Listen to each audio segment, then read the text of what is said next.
first of all, welcome. Thank you very much. Thank you for coming. Great to be here. I want to start with something that always reminds me of what makes a good personal trainer.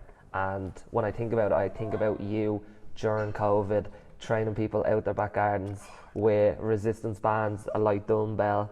Anything. And that's literally all you needed. And it reminds me of the quote as well, you don't need more resources, you need to be resourceful. And what I wanted to ask you basically was, do you think all them little experiences and obviously everything else that you've done in your career has led you up to this point now where you have a thriving one-to-one personal training business where you have a team around you and that it's seen such huge success? Do you think it's all them little experiences and a little bit of a grind that's got you to this point? Yeah, I think small things compound, you know, and whatever those small things are, I think they're different for every single person, but I think the small things matter and they matter a lot, and especially if you're in a people sort of orientated business, that's going to be everything. You know, it's just simply having the ability to maybe, as you said, go through a tougher time or go through a time that a lot of people probably got out of the industry or thought there was no point, or there was a lot of barriers stopping loads of coaches and in-person coaches. Like, our industry was somewhat like dead. Anything one-to-one. So absolutely, but I think it's just having, I think it's one question that you said to me as well, even before we came here. It's like, it's like having a purpose, having your values, and just knowing why you're doing what you're doing. Yeah. And I think you will, as cheesy as it is, or the cliche is like, if there's a will, there's a way. Like, if you want to do something, you'll find a way. You know, that kind of, because that was actually pre-opening my own gym as well. So it would have been a lot different if I had my own space. Yeah. But I was sort of thinking, like, what else am I going to do? There was not really any other options. But like, I loved it. It wasn't an incentive for me to get out of the industry or do other things. A lot of other people explored different jobs, different career paths, and things like that. But for me, I just sort of just kept the head down and just kept doing it. Yeah, I don't know what kind of lifetime it seems. I don't know if that seems 10 years ago, 4 years ago. It seems to me mad, but yeah. I love it though, because like, I just remember you driving in your car, going house to house, having the resistance band, having the dumbbell, putting on these really creative sessions for someone in their back garden. Whereas another PT who might not be as passionate about their job, or doesn't look to upskill themselves enough, like, they would have just had the mindset that, COVID is here, so nobody can go to the gym and nobody can train. Yeah, I'm happy you saw it, because like, a lot of people don't see that side. No. And like the things that I did, like, even when I think as well, I don't think my health and my training was in a worse position at that point in time as well. Just because it was probably just the most unfavorable thing. I was in the car. I was basically a glorified taxi driver with weights in the back. Yeah. And right now, I sometimes, when you do something and it's only in hindsight, you actually really think about, oh God, did I do that? Did I actually go through that stage? Maybe it was just a chapter. And that was definitely one of those times, because it was just such a bizarre time, but I just did it. I didn't give myself to think about it, but I was just driving. I remember I was driving from Southside, like Sandyford. I was driving from Sandyford to Drumcondra. Yeah, huge and travels in the job. And then I was driving from Drumcondra to, let's say, for example, another place in sort of closer to town, Rathmines, Rathgar. So I bet you weren't charging petrol. When I was looking, I was like 500 quid a week just going through petrol. But it was just those things. Like I said, it was just. It wasn't about the money though. Yeah, it wasn't about it. It was more to keep my like, I always have to, you probably know this about me, like, I always have to be doing something. Like, I have to keep myself active, and that was just my form of doing something, But yeah. Tell me about your other experiences as a PT, to kind of, before we bring this full circle to the thriving business that you have. Like, tell me about your time in Canada and Australia and the things you learned from being on the gym floor there. I'm going to keep this quick, because I said I'm not going to go 3 years of chatting here.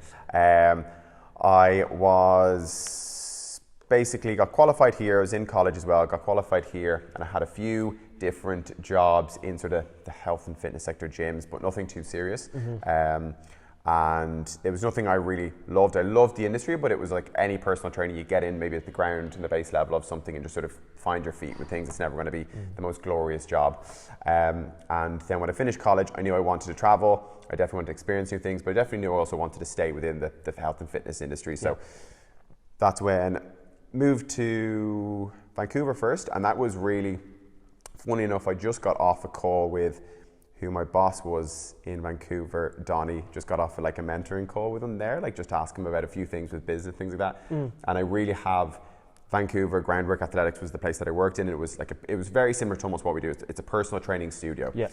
And I have honestly absolutely every single thing to thank for probably that part of the job and that part of my career. Do you think that your experience there has had a big impact on the way that you run your business now? Everything, absolutely everything. Everything from, but it's also, I've learned not only so much about what I do now from the beneficial aspect of like, okay, I want this in my business and I want this and this is good. I've also learned what I absolutely don't want in businesses as well. And there was a certain gym, I don't want to name names because I don't think it's very favorable, but there's a certain gym that I worked in, and they just did everything wrong. Like client care and coaching quality is like the integral part of my business, and it's how we please clients. It's how we generate revenue. It's how our client retention is really good. Client care is like the number one thing. Like you care about the client who comes into you. And this gym or this business more was just everything opposed to that, and I think it gave me such a good insight of exactly what I wasn't going to do. When I had, because I always wanted to have my own gym, I always wanted to have that independence and do my own thing, and I just noticed like this is definitely not what I wanted. And then when I moved to Groundwork, so I sort of saw that was a place in Vancouver. I was like, this is how things should be done. Like this is what the industry is, and I just fell in love with it more. It was a lot more independent, so I was like a subcontractor. So yes, I was working under the business name, but for the most part, I was somewhat self-employed. I chose my own hours. I chose my own schedule. I took time off sort of where I wanted, where I needed, but that was a real push season for me. And it was a point in my life where, when I look back now, the hours that I was doing the work and the hours that I put in, it was just like, it's always funny. Someone might look at my job in my life now and think it's so calm and collected and well composed. If you just rewinded back to those stages of an early coach, and it's just putting skin in the game, the stuff that I did, it was just, so one of my first clients was at 5:30 in the morning. That was the start time of the session, so I was usually there at about 5:10, which meant getting up because I had to get a train in as well, so it wasn't really walking distance. Used to get up at around 4:30 in the morning, and then I would coach throughout the day. I would have training sessions, and then sometimes my last session would finish out around 9:30 p.m. and then I would go home and be home by 10. And I would do that. At that start of your career, it really does literally take up your whole life, doesn't it? Yeah, exactly. Like the hours are unsociable. You are working mornings, you are working evenings, and if you work far away from home, you're staying there throughout the day. It is sort of your life, and that's another thing. When also I think expectations are really, really important. When I'm in a position now, when I have coaches coming on board into the business as well, I want to know what their expectations are. So if you're a new coach, and I said I like young coaches and I like new coaches to the industry, I have to know what they're expecting, because if they're expecting a 6 a.m. till a 2 p.m. Workday life, you're smiling. I'm like, that's not going to happen. And so I think it's just really important to outline those expectations from a coaching perspective, because I think the progress and the growth and the fulfillment that I've seen is because I did those really, really tough days and hours, and it gave me a lot of perspective. I also think it's practicing and homing in on your skills. You can't do that without putting just continuous work and effort in all the time. And that's what Vancouver really was for me. And then very similar, I wanted to still travel, I wanted to do things, I still wanted to see more, and then I did something very similar to that in Australia. So I worked in sort of a gym. It was sort of not as work intensive because we were only there for a year. We knew we were only going to be there for a year, but that's actually when I started PDPT. That's actually when I started the business in Australia, and I just rented something similar to this. I just rented out a space, and I just wanted to get the brand and find myself. I just wanted to actually find what I was doing in a gym setting. And then when I came back to Ireland, that's when I really sort of kicked it off. And let me talk to me a little bit about the business now. So, grown up to a 4-person team, soon to be a 5-person team. Staying in a 4-person. Staying in a 4, because one out. Staying in a 4-person, So, what are the challenges and difficulties of transitioning from Phil the PT to Phil the gym owner who has to look after a team now? Is it a big difference? It is, and I think. Do you feel that you have to, do you step away a little bit more in terms of responsibilities of the one-to-one sessions and? Roundabout way of saying this, yes and no. I think delegation is really hard for me. It's something I've had to learn. like you want to do it all. I want to do it all, and I've always thought like my way is because I've seen maybe the success of what I've done. Like this is the way you do it. Yeah. And delegation has been a really hard part of something that I've had to learn. But in order to grow and improve, you have to be delegating. Yeah. You can't be doing everything yourself, and that's something that definitely has helped me transition that over a lot easier. Being able to delegate different parts, different people, and of course just coaching hours. We're a one-to-one personal training business, and there's only so many hours that I actually have in a day, so that's, of course, you have to delegate. If you have more leverage with certain things, like if it's online, or you can start refining systems, and it's a lot easier for you to sort of buy back your time. But people are paying us literally for a 1 hour session or a 50-minute session, so you have to delegate to more people. And then with that, I think the second thing that has really helped me is the big difference is as soon as my first coach Paul came on, my right hand man, he's literally sort of, I'd say we're always just like the same person, and he's just the business would not be where it is without him as well. And for that, as soon as he came on board, I detached myself almost emotionally from the business, because it's not me anymore now. That I am somewhat an employee of the business. We have that business, and then under the business name, I am here to help manage and have that focus, and that's something that's really helped as well. Well, that's the thing with business owners as well, isn't it? Is that their ego of being the center of the business can take front, and it can affect their decisions about the business. And I've tried to actually do the complete opposite, and I've actually really tried to detach myself, because I knew as soon as where I wanted to be from a business perspective and where I needed to grow and to be, I knew that I needed coaches. And if I need coaches, I need us all sharing that same vision, that the same values, our core values, in order to sort of adhere to all the things that we want to be doing. What are them core values of the gym? I have sort of my 4 P's of like my sort of core values. One of the most important ones I'm going to leave to last, because I think that word can get diluted quite a lot. I have personable. I have progressive. I have maybe the last one, when I mentioned it's professionalism. That one can get diluted a little bit. I'll touch back onto that one, and then purposeful as well. So when I'm looking sort of the first 3, purposeful that's really important to me with any client that comes in as well. We have to know what the purpose is behind why that client is with us.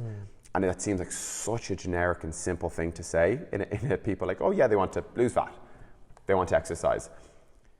The purpose can often, we all know this, like it comes back down to why someone is doing something is going to be really the dictating factor of why they commit to it long term, or try it out and say fitness isn't for me.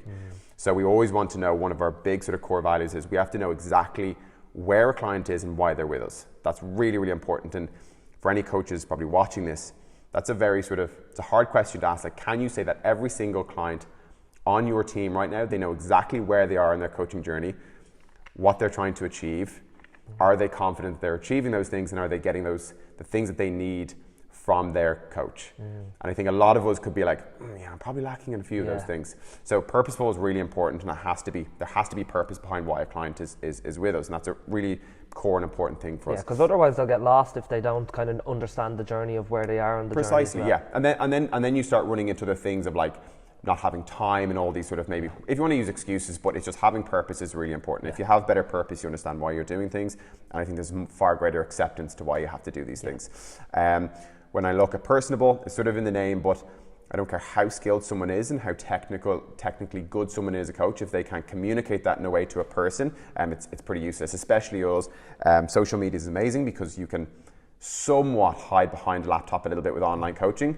I think the best thing with coaching is like you have to be able to communicate. It's like we deal with emotions, we deal with people every single day. And it's not just communication, but even just like reading how you communicate, tone, and that's everything exactly else. Said. It's exactly as you said. It's reading when someone walks in, and that's something that no matter what you do, no matter, you could be, I think, do online coaching all you wanted. If you haven't been, because I know you've been on the floor, you've been an in-person PT as well. You have to know how to read people, and that often dictates how you're going to coach. Communication, people think words, when like words is only a small bit of communication. Yeah, it's like they say 90% of communication is literally body language, and you can see it when people come in. If I say how are you, that you can almost tell from their first answer I'm and fine. exactly where their body goes, you know. And I think that's really important. So they have to be personable. Like one of our core values, like you have to I think you have to have that person aspect and that personability, that sort of be personable to each client, and making sure you're dealing, like, we get lots of different characters, lots of different personalities, and you have to be a bit of a chameleon. You have to be able to adapt to these different people. There's a great quote or saying I was reading the other day, and it was like 90% of any job is how you deal with people, or being able to deal with people. Yeah, exactly. And our job, we get so many different people of different, like, just different personalities. I think that's a really, like, but that comes again with time, skin in the game. The more people, the more faces that meet you, the better you're going to get with that. The third one is progressive. And what I mean by this is, I think it's very important. You probably see me and a lot of the coaches as well. It's very hard to sort of instill, empower, and also set an example for a client or someone who comes to you. If you do not have these set of standards or a progressive nature yourself as a person, whether that's being a better coach and upskilling your coaching, your services, your content, even your own personal health and fitness things as well. As much as we want to say, oh, listen, a good coach doesn't have to be in great shape, I fully agree with that. But I also think you also need to be showing that you can walk the talk. And I'm a firm believer with that. I absolutely don't want to make a preface with that. I think coaches who think that they need to eat 500 calories every single day and have shredded abs and look gaunt and look sick and hop on stage is like inspirational and like that's progressive. I just don't agree with that. I just don't think that's the coolest thing to do sometimes. If that's what progressive means as a person, great. But I think a coach should always have their own vision, their own markers of success and where they want to be. Yeah, you should embody your business. Absolutely. I think that's really important, and I really mean this. If you are actually asking and somewhat expecting people to do things, especially in health and fitness, I definitely think you should be able to do it yourself, and that's why I'm such a firm believer of the message that I have the donut and have the drink, because I have the donut and have the drink. Exactly. And at the end of the day, words are quite cheap, and if you say things and well, if I was to say that, like, it's okay to have the donut, but I never like go near junk food or anything like that. Well, then that's me being a fraud. Yeah, that's exactly it. Yeah, exactly. Yeah. And at the end of the day, you'll get caught out with that sooner rather than later. In action, actions talk. So I think, of course, I could stand there to all of my clients and tell them what to do and why this is good. But at the end of the day, as well, simple things. If I want to demo a bench press or demo a split and I can't, that's the simplest form of progression. I don't mean it's like, again, you have to be at a certain body fat or lift. It's not that kilos. You have to be able to bench 180 kilos. It's that you know how to bench. Precisely. That's exactly it. So I think that's from a progressive nature. You need to be having these things and upskilling and being progressive yourself. That's one thing that's really, really important to us as a core value. And the last one is professionalism. And this is one word that gets quite diluted quite quickly. And to touch on this and to digress a little bit with this, I think it is so important with business, but also when we talk about health and fitness and that they mold. I always think business and health and fitness mold really nicely into one. I think there's a lot of aspects that are congruent to both. Yeah. I think it's so important to define your terms. You have to define the terms you use. You have to know what you're actually saying when you use a word. And I think a lot of people don't, and that's why I avoid the word healthy quite a lot, because we all have such different terminologies and definitions. Healthy could be eating the pizza or not eating the pizza. Could be anything. Yeah. Having a glass of wine could actually be incredibly healthy, and we always go through this. Yeah. The context matters and the definition matters. Yeah. And I think when I use this word professionalism, there's such a wide variety of why people and when people use this word. And I'll tell you a little story. I went up to a coaching seminar in Belfast. I remember seeing that. Yeah, the PFCA. I follow a lot, and further education and self-development is really important to me. So any opportunity we can get to go to these kind of courses, we always do. Went up to Belfast, and there was loads of gym owners, loads of coaches all sitting around in the seminar. One of the guys said, he said to people sort of who was running the workshop, he was like, tell me sort of like what some of your core values are. Like what does your business do really well? And every single person, every single coach and business owner goes, I'm professional. We're very professional. Person on the right hand side said we're very professional. Person on the left hand side said we're very professional. And the other person, they were very professional. And it was just this word that was used. Yeah. And I'm not saying the word was wrong. However, I knew a lot of these gym owners and I knew a lot of these coaches. And again, it's not saying that their professions were wrong or they weren't being professional. But my term of professional and their term of professional, what they do, is completely different. Yeah. And you can see that from simply the things that they do. Yeah. And if you have a term, you have to know within that term, like what are the tasks, what are the commitments, and what are the actions that are going to align with that term you use. Yeah. And let's say, for example, if I say, we're like, it's in sort of our headboard on the front of our studio. It's providing professional personal training to all. I need to know what that term is. Yeah. I need to know what facilitates my business to be professional. And if I don't know those things, I'm like, why is that word there? Yeah. So with one of our core values, it's constantly having all of these things and these tasks and these commitments that essentially align with that word. It's being punctual, it's being prepared, it's being well poised, holding yourself. We see a lot of coaches putting their hands in their pockets in the middle of coaching sessions, on their phones, holding coffees while they coach. Yeah, sure, have a coffee, have a Monster, we do as well. Yeah. But it's like, where's your attention if you're holding a cup of coffee? Yeah. Like, would you say if you had a doctor, if you had a solicitor or a lawyer and these high-end professionals, would they be in a court case holding a cup? And it's these are the kind of things that we will, you can say the word, but it's like, what is the meaning? Like, what are the actual tasks and commitments that you're adhering to that align with that? Because professional to someone could be not professional to someone else. Yeah, precisely. And it's just making sure, and again, that's okay, but it's making sure for your business aligning what it means to you. So those three things: progressive, purposeful, personable, and then professional. Yeah, those sort of our four things. I love that.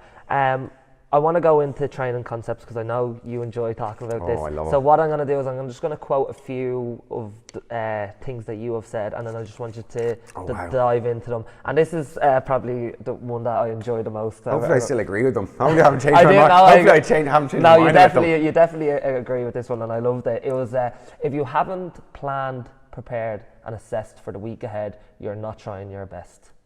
Explain that for me. Okay. In a client context. I'm actually going to expand on that from actually a post that I made more recently with this, and this is something like all of my methodologies, my concepts, my thoughts, they always evolve, they always get better, and I could have been completely wrong about something. This still stands, which is great. Thank God. Thank God I can expand on this. Yeah. But I think when we're looking at outcomes, when we're looking at wants and desires, we can fall victim to always saying like, oh, I'm trying my best, like, oh, but I'm doing my best, and it's like all you can do is your best. And there's going to be a certain point where we actually have to be much more objective and less subjective with this and say sometimes your best actually just isn't good enough for what you want here. And I think when people will be like, oh, I'm trying my best, I'm preparing, or if I'm doing my best, and if we actually look at things way more objectively or like and less subjectively and thinking like, okay, well, what is your planning? What is your preparing? What is your assessment methods? And then if you're sort of like, all these things are quite loose and you say, but I'm just trying my best. You have to start being more objective with these things. And the moment you do become more objective with these things, you'll start to find that you'll progress. You'll start, I think, cutting maybe, I don't like to use the word excuses, but you start being a lot more real with yourself. You won't be as emotional about it, which a lot of people are. Yeah, it becomes much more factual. And I think that becomes a lot easier for you to start making progress when you say, hey, this is working, this isn't. And I think when you become a lot more real with yourself, those things, you can really start seeing the progress with that. So, but I think that there are three things for me. It's if you're not doing those things, even to a small degree. They don't have to be big, they don't have to be, like I'm not a massive advocate of calorie counting. I make everyone do it at the start for simple education, but just our clientele, like we said, like every clientele is going to be different. I don't think it's going to be a really sustainable thing for a lot of our clientele. Do I need them to do it at the start to educate them about food? Yes. But it's also like, I don't expect, hey, you need to track all this, track this, track this, track this. But I'm also thinking like, hey, listen, if we want to improve this, we probably just need to be a bit more objective with this. And if someone goes, oh, I'm really trying my best, probably like, I'm a coach now, I've changed my coaching tones a lot because I would have been like, okay, yeah, no problem. My younger coaching used to be like, you are trying your best. Now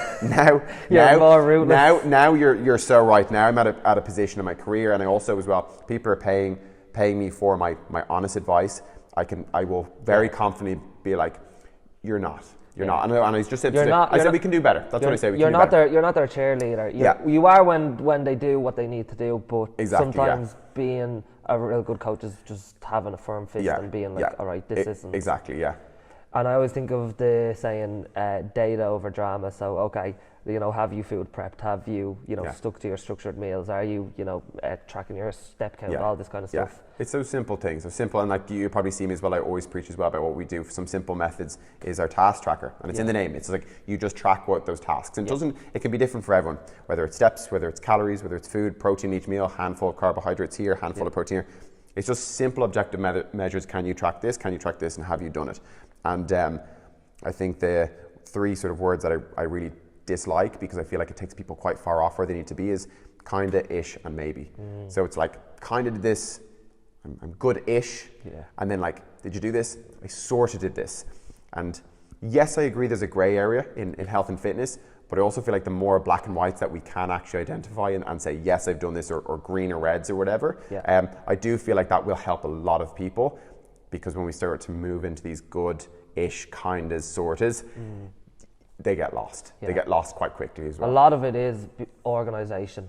Organisation, Yeah. planning, and then executing from It's the that. boring. It's the boring stuff. Yeah. It really is. It really is the trying boring to sell stuff. it in a sexy way, Yeah, but there's nothing sexy about That's it. exactly it. Yeah, and it was. It's those kind of things. Like, it's spectacular achievement comes from unspectacular preparation. You know, and it's like these things that look really cool. For example, the 50,000 followers. Like, these things look really cool on paper, on Instagram, on socials, but then behind it is actually all of these just really boring things. Yeah.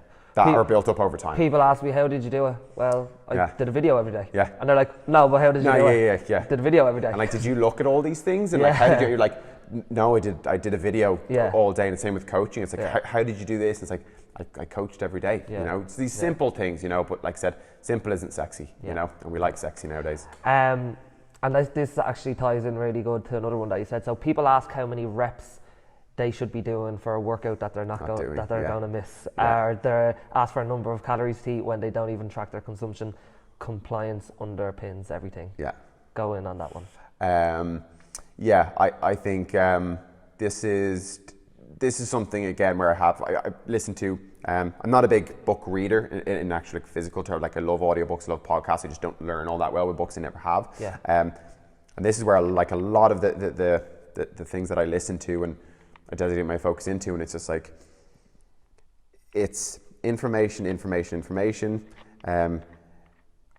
zero application, zero application.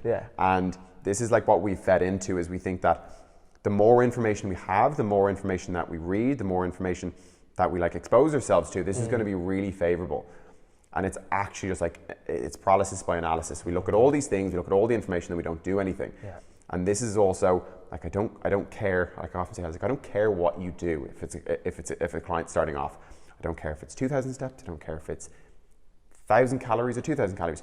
Just do it and say you can do it, and then we can again take it from there. We can dial it up, or we can bring it back down if it's too hard or too easy. And these are the kind of things that people will. It's another like phrase, like they're stepping over dollars to pick up dimes.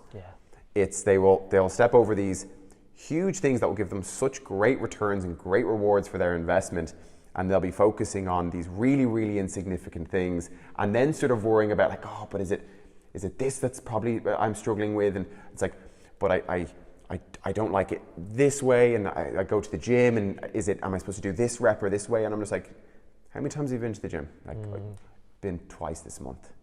And then it's like, okay, cool. So we have all this information, but it's just like the application. That's probably one of my biggest philosophies that I will always come back down to. It's just like, track your action. Like, track the things that you're actually doing all the time. Like, are you actually, the information, just take one little bite-sized piece and then do it. And how do we get a client to be more compliant? How do we get them to take more action? Oh, I'm happy you asked that one. Very happy you asked that one. I have, again, this is more like methodologies and concepts, and I think this will be an interesting one to sort of. I actually just saw a snippet of one thing that you were doing with your group, and you're talking about core values, and sort of we follow, our actions follow what our core values are. And I'll probably challenge you a little bit on this as well, and to think about this a little bit differently. So if we think about like a triangle, can we put like a little image maybe here on the we'll get it. What will do that for a little triangle. So you have a triangle, and on the top of the triangle, you have action or investment. Okay, yes. On the top of that triangle. On one side as well, it doesn't really matter which way the circle goes, or you then have returns, rewards, or results. Yes. Okay? So sort of what you're getting for the actions. And then on the other far side of that triangle, you have value. And when you're looking, it's like the chicken before the egg, or which comes first.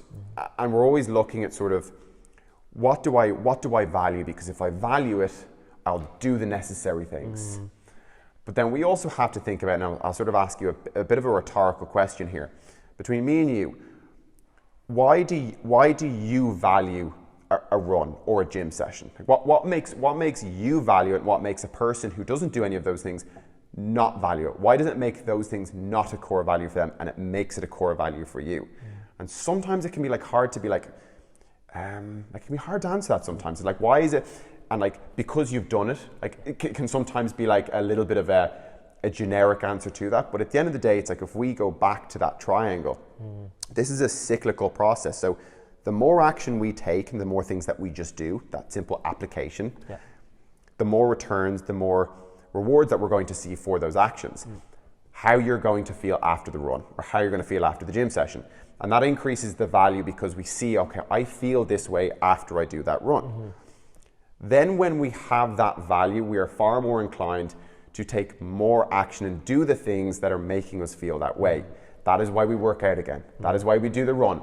So then the more action we take, it comes back again. Okay, cool, we're taking that action. So I get that feeling of how I feel after a gym session again. Or I may starting to experience physical change. And I might start seeing these things. So then I have that sense of return. I'm like, God, I'm getting returns to this. This is starting to push closer up or higher up on my priority list now. And now I'm really starting to I actually value this. Now I don't have to get someone to be like, you have to do this. It's like something like, I actually sort of want to do this now. And then you want to go to the gym again. And that's why for me and you will never have to like think, oh God, I have to. It is just sort of ingrained to us, but it's ingrained because... The action isn't difficult. The action is difficult, and the reason it's not difficult is because we have gone through this circle and this system thousands and thousands and thousands of times. So it sort of comes back down to that question where you're like, okay, you have to find your core value. You have to find your core value. But you're not going to value something if you have not seen the returns or the results of that thing. And you only see the returns, the sort of returns for that thing from the actions you take. So the first thing that I always say to a client, if someone says, oh, but like, it's important to, first thing we need to establish your core values. Sometimes I was like, Carl, I don't care what your core values are. You actually just need to start doing stuff. You need to start doing the stuff, even when you hate it, even when it's not a core value for you, for you to start seeing these returns, and then you're in this cycle. And that's a really hard thing to do. And if you say to me, like, how do you get people to do that? Great question. That's where it's sort of just like step by step, going through things like try this. But like, that's why I'm always, action is on like just the forefront of my mind for most clients, instead of thinking like, going really deep into things, which I've done before. I mean, like, where can I sort of manipulate your mind a little bit to make sure we're doing that? And that's also a route I've taken. And sometimes I'm like, that actually just doesn't work as well. And I'll sort of, the closing piece on this, it's the same thing with me.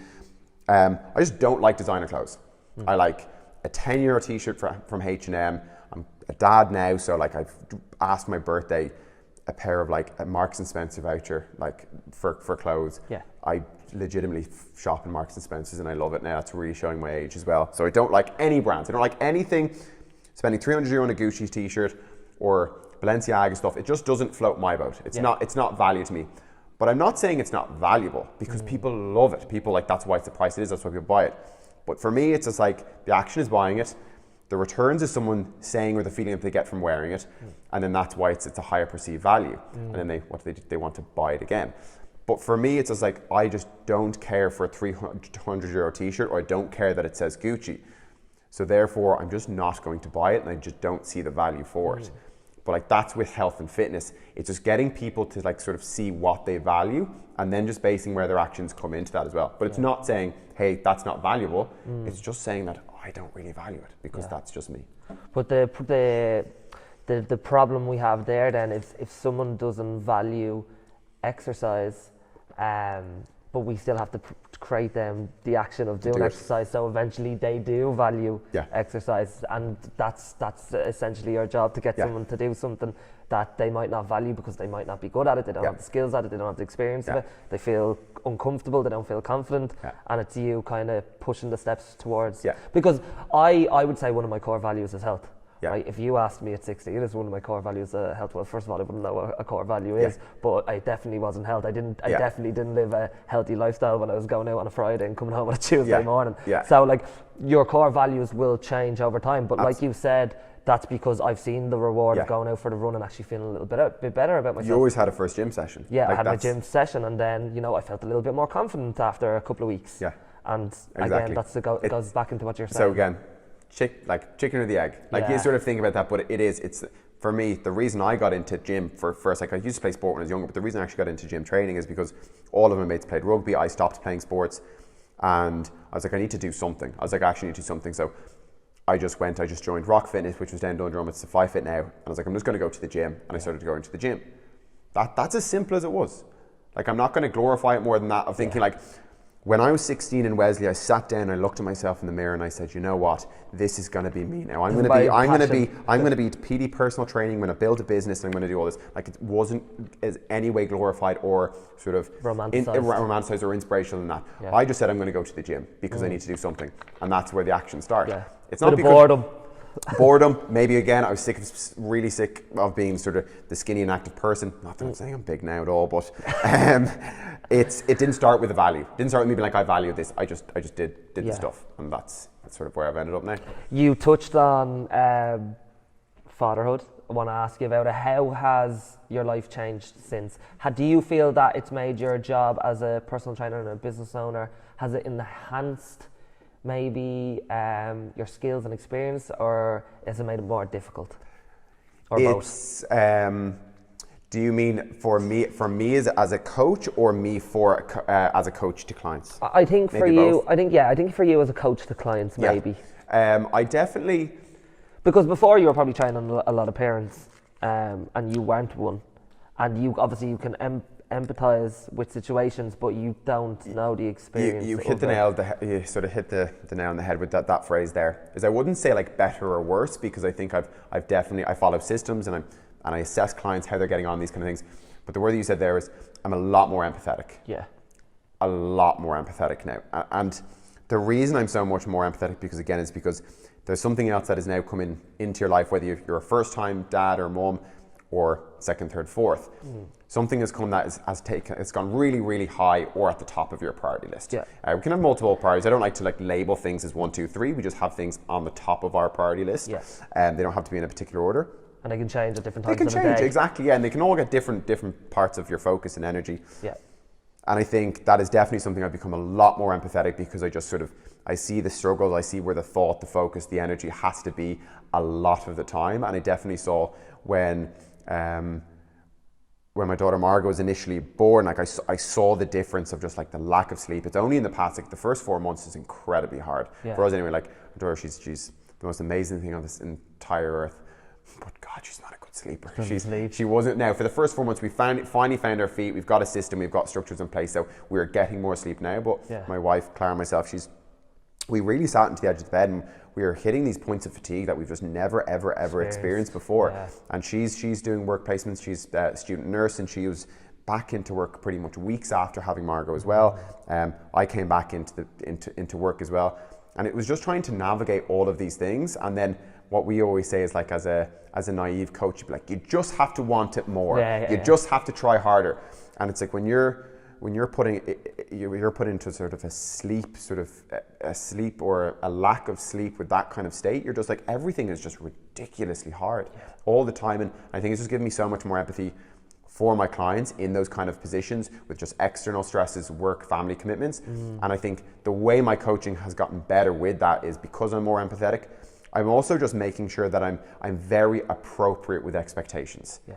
And that's really, really important, because there's going to be a certain point that if you are on the kind of sleep that we were, and most new parents are, your every action, every mindset, every sort of ambition is going to be massively impacted. You can't be chasing a six-pack when it's like that, because it's just not going to be plausible. Well, that's what I was going to ask you, because obviously you can only juggle a certain amount of balls at a time, and you have a business to run, you have a new family, something has to give way. For you, would that have been your training?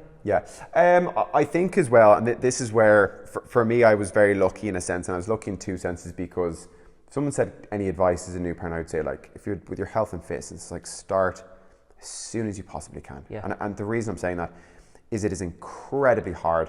I'm lucky enough now that I have all the systems, and I've put the actions in, I see the rewards, so it wasn't a task for a real sort of task or hardship for me to train. So I was managed to go in 30, 40 sessions, be very productive, be very efficient with my time, but my training didn't really take that much of a hit at all, because I just had to refine and improve my systems with it. And also, your business and your health goals kind of link in. It's much easier for me, exactly. It's not for someone else, because I have the facility. I'm literally in my work, so I can just do something, and I can be. That didn't take the biggest hit. It was the other external stuff, and my wife always laughed about it. It's like the little things of like how we interacted with each other as a relationship. Absolutely. Like there was a lot of time we always say we were so practical. We're like, hey, has Margot fed at this time, and has she slept at this time?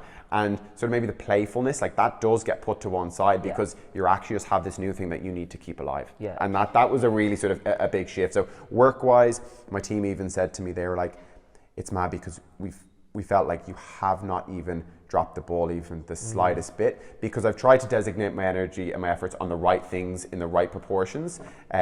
Did I think I got it perfect? No, but I've definitely, I think I've handled it quite well. Do you think that why a lot of people can't get in control of their health and fitness goals, or whatever goals they're trying to achieve, is because they are handling too many balls at one time and not prioritizing? Where obviously you, in that situation, you have your priorities, your family, your business, your health linked in with the business. But everything else probably, pushed aside. Do you feel that some clients that come into you, they want to, have the drinks on the weekend and have the takeaway during the week and also lose 20 kilos? And kind of. Yeah, I think again it comes back to the thing that I said. I think it's being very like, I just think it's about being really realistic with yourself. And I think that's something that, I think that's the thing that people struggle with a lot, is just being very realistic with yourself. And I'll digress on this a little bit, because this is something I've been thinking about a lot. Maybe I'll challenge yourself on this as well. And I've started to remove the word should from my vocabulary, like quite a lot.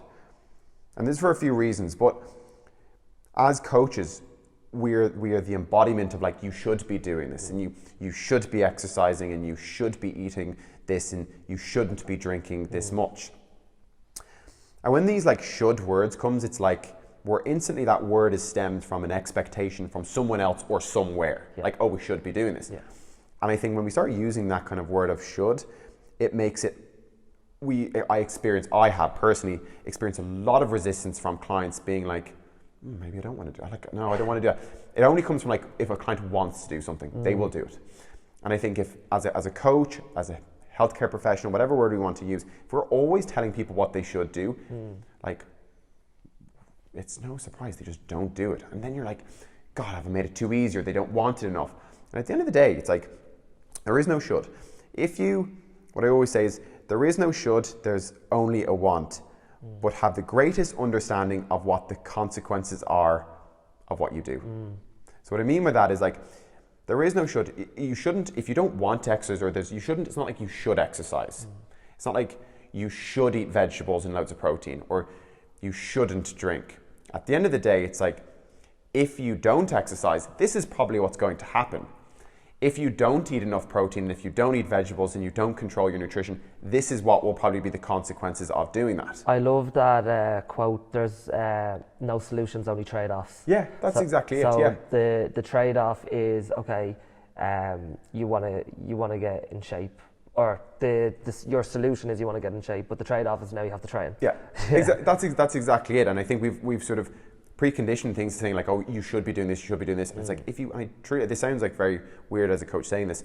If you want to go out and drink 20 pints in the weekend, if that's a party and that's what brings you happiness and you want to do that, have at it. I know it doesn't affect me. It only affects me if you're one of my clients and you're saying you want certain things. But if you want to do it, and like, this is why, I don't know if you've ever got it. Let's say, for example, I'm at a party and Andrew comes up to me and he starts talking and he goes, what do you do? I'm like, oh, I'm a coach. And he goes, yeah, I used to exercise loads when I was a coach, or when I was back in this gym. I used to train loads. I used to be really good, but I've just sort of let go. I'm like, in a really nice way. I'm like, I'm not judging you. I'm like, people will start thinking that because I'm a coach, I will just start judging you because you were here. I expect you to be training. They're drinking beer and they're being like, oh, I usually drink gin and tonic because it's lower calorie, but like I wouldn't usually drink this, Phil. And I'm in a really polite way. I'm like this. I don't really care what you're drinking at a party. Like, I've just met you. And so with all these things, it's like, I prefer to start thinking, if a client wants to do this, cool, this is what we're going to do. If a client wants this, this is what we're going to do. If a client wants this, this is what we're going to do. And I think that's so much more systematic, and I also think there's such a better agreement of terms and conditions then, because they're agreeing to, like, I'm meeting you in the middle, you're meeting me in the middle, and then the commitment is far better. Yeah, it even goes back to what you said even about, okay, what does that word mean? What's the meaning behind that word, between what you want? It's laying out what you want, why you want it, and the trade-offs of doing that. And that's, and things get far simpler when you do that. Yeah. Far simpler. And like I said, if someone comes to us and sort of coming 360 to the question that you asked of when a client comes, it's like, how have you approached things differently? It's just being more realistic with what they're expecting when they come in here. And that's what it is. If you're coming in and saying, like, these are the results I want, this is how I want to feel, this is the outcome I want, I'm just going to tell you, whether it's in a gym setting or a nutritional setting, I'm just going to tell you what the systems and the processes are. Yeah. And it's up to you to be like, hey, listen, I don't really want to give up all of those things. And then and as coaches, it is not our job to then be like, come on, though. It's our job to say, no problem, okay, what can we agree on? Yeah. Where can we meet with this goal? And then that's when success, and that's why I really do think why our client retention is so high, because we always meet clients where they are, and then we have an agreement of what they want to succeed in. It goes back to one of your P's, purpose. You're mapping out the journey of where they're going to be, when they're going to be achieving it, because what they've decided that they're going to do, and that's the expectations. Precisely. Yeah, and if someone wants to have a good few drinks and eat out a lot on the weekends, and that's their purpose, but if I'm telling them they need a different purpose, they're not going to stick to that. No. And then who's to blame for that? No, you. Yeah. Me. So. Only a few more questions and then we'll wrap it up. So I wanted to move on to a little bit of PT wisdom for young aspiring personal trainers. Is there anything that you would have done differently in your career? No. Tell me about that. There's like a lot of things. Like I said, I've learned just as much on what not to do as I have on what to do from a coaching from when I started being a coach to right at the end. And I think there's so many things that I've just gained so much value in when I've seen how things have been run, or I've done things as a coach. I'm like, God, that was really dreadful advice. Or I've seen how a business is operated and things that they've done. I said that I've definitely, like I said, one of the main gyms that I worked in, client care was just probably on actually the very bottom of their priority list. And when client care in a client orientated business is not there, you're going to run into difficulties sooner or later. Values are a bit off there. A bit off with it, exactly. So they're the kind of things, the reason I wouldn't do anything differently is honestly is if I did something wrong, there was such great purpose to that, and there was such a great outcome of actually doing something wrong, so I wouldn't have changed it in that reason. Like I'll tell you a funny story. One of the worst pieces of advice I gave as a coach. Yeah. I'm not lying here. This is actually the piece. And again, I was learning from this and just learning how to navigate as a coach. And listen, we all have different methodologies. Like some people preach keto, high carbohydrate, cut all this, whatever your approach is. Yeah. Like one of my coaching advices to one of my clients was, if you're struggling to feel like it's being too restrictive, your nutrition is being too restrictive, on the weekends come Saturday and Sunday, you can eat whatever you want. Have your cheat day. Have your cheat days, eat and I'm talking about go out of your ways and write a list of all the foods and all the high calorie, highly palatable, highly attractive foods that you like, write them on a list and eat them all on the weekend and as much as you want. And I said, the words were, get them out of your system. Yeah. And then come the Monday, you're going to be far more driven, think, I've had my treats and I'm ready now to make progress. That is the worst advice you could probably give from a physiological perspective, from a psychological perspective, a weight loss perspective, from an emotional perspective, or from a weight loss, from every way you look at it, it's that is just not going to be. But yet again, it's you learn from those things to think and I still do now. I still think okay, how have I approached that maybe a little bit wrong or different? And that's it. I wouldn't change anything because it's just the mistakes have made you better because of them. Absolutely, yeah. And that's where I said from one of the first things where our talking points was skin in the game as a coach. You have to be in here doing the hours on the gym floor to make those mistakes to know how to get better. And that's the only, you're not going to learn that out of a book, out of a podcast, a mentor. You just have to do it. So what would your advice be to a young PT who wants to make a decent career and become a successful business owner like yourself? What do you think are the first steps for them in order to start that path and get on the road to where they want to become? I think that's I think that's a long answer. So I'm just going to start with like the first thing that I think you should do.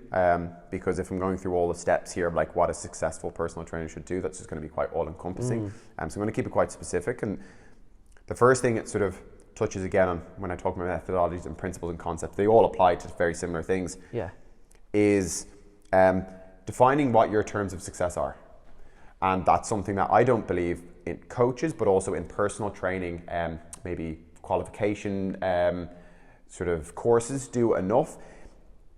If I was to ask you like what's success to you with your business, and like what's success to me in my business, again, they could be two very, very different things. And my business alone, or the way I do things, I'll give you an example A and an example B.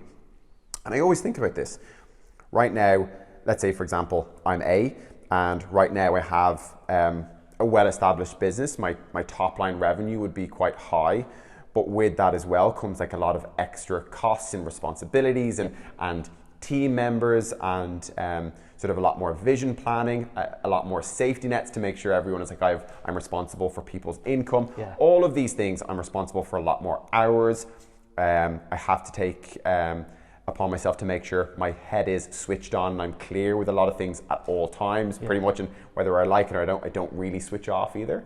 And to me, of like where I also want to go, like that's success to me.